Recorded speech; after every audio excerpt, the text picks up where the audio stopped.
კინემატოგრაფისტების საპროტესტო აქცია ეროვნულ კინოცენტრთან თითქმის 2 წელიწადია კინემატოგრაფისტების დიდი ნაწილი ბოიკოტს უცხადებს ეროვნულ კინოცენტრს. დარგის წარმომადგენლები აცხადებენ, რომ ის ქართული ოცნების რეჟიმის მხარდამჭერ ორგანიზაციად იქცა. მისი მმართველობა კი სწორედ ამ პარტიის იდეოლოგიის მხარდამჭერებსა და ცენზორებს ჩაბარდათ.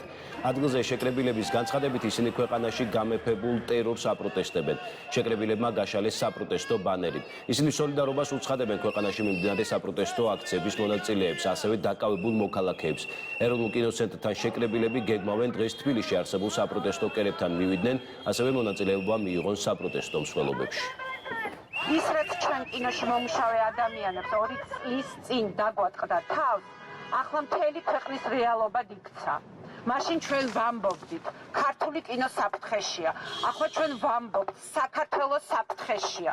ამიტომ ჩვენ ყველანი ერთად უნდა ვიდგეთ რუსთაველზე, უნდა ვიდგეთ ყველა იმ ინსტიტუციის წინ, სადაც დუმან და ეს დუმილი საზარელია. ერთად უნდა ვიბრძოლოთ, ჩვენ ყველამ ერთად, ბოიკოტის წევრებმა, კინემატოგრაფისტებმა, სულ ყველამ ერთად, ერთიანობა ჩვენ ამ ბრძოლას მოვიგებთ. ხელოვნება უკვდავია, დიქტატურები წარმავალია.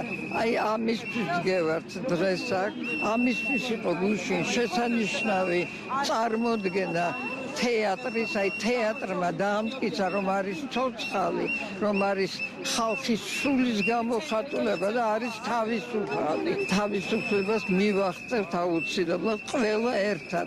იმიტომ რომ ასეთი ერთიანობას მე არასოდეს არ მინახავთ საქართველოში, თითქმის 100 წელი ვიცხოვრე.